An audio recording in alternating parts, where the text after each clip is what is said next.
Okay, hold on. So you're taking. I was born without collarbones. That's why I can do that weird shoulder trick.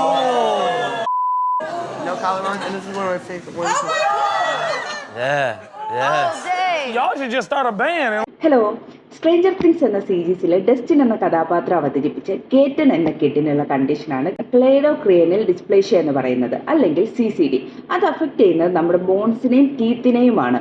ക്ലേഡോക്രേനൽ dysplasia അല്ലെങ്കിൽ CCD എന്ന് വിളിക്കപ്പെടുന്ന അവസ്ഥ മനുഷ്യ ശരീരത്തിലെ അസ്ഥിവ്യവസ്ഥയെ ബാധിക്കുന്ന ഒരു അപൂർവ ജനറ്റിക് ഡിസോർഡറാണ്, ജനിതക രോഗമാണ്.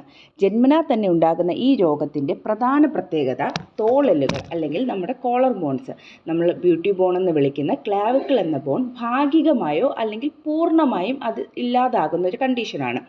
ആ കോളർ ബോൺ CCD ഉള്ളവർക്ക് ആബ്സെൻ്റ് ആയിരിക്കും, അല്ലെങ്കിൽ അതിൻ്റെ നീളം കുറവായിരിക്കും. തോളലില്ലാത്തതിനാൽ രോഗികൾക്ക് തോളുകൾ തമ്മിൽ അസാധാരണമായി അടുത്ത് കൊണ്ടുവരാൻ കഴിയും. സാധാരണ ആളുകൾക്ക് സാധ്യമല്ലാത്ത ഈ സ്വഭാവം CCD രോഗികളിൽ പതിവായി കാണപ്പെടുന്നതാണ്. ഇത് മാത്രമല്ല, തലച്ചോറിൻ്റെ മുൻഭാഗത്ത് സോഫ്റ്റ് സ്പോട്ട് വളരെ വൈകിയാണ് അടയുന്നത്. അതുപോലെ തന്നെ CCD പല്ലുകളുടെ വളർച്ചയെയും ബാധിക്കുന്നുണ്ട്. ഒത്തിരി ഡെൻ്റൽ ഇഷ്യൂസ് ഈ കണ്ടീഷനുള്ളവർ അനുഭവിക്കുന്നുണ്ട്. അതായത് ഒന്നുകിൽ ഡിലേഡ് ടൂത്ത് ഇറപ്ഷൻ ആയിരിക്കാം, അല്ല എന്നുണ്ടെങ്കിൽ അവർക്ക് എക്സ്ട്രാ ടൂത്തിൻ്റെ വളർച്ചയുണ്ടാകും. അതായത് നമ്മൾ ഈ പാൽപ്പല്ലുകൾ എന്ന് പറയുന്നില്ല, ആ പല്ലുകൾ സാധാരണ നേരത്തെ വീണു പോകുന്നതാണ്. എന്നാൽ ഈ CCD ഉള്ളവർക്ക് സാധാരണ ആ ഒരു സമയത്തിന്, ആ കാലയളവിനുള്ളിൽ ഇത് പോകുന്നില്ല. സ്ഥിരം പല്ലുകളാണെങ്കിൽ വൈകിയായിരിക്കും ഇവർക്ക് വരുന്നത്. ചിലപ്പോൾ ആ പല്ലുകൾ വരാതെയുമാകാം.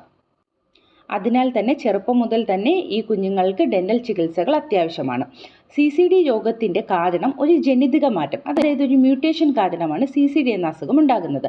സാധാരണയായി RUNX2 ജീനിലെ മാറ്റമാണ് അസ്ഥിവ്യവസ്ഥയുടെ വളർച്ചയെ തടസ്സപ്പെടുത്തുന്നത്.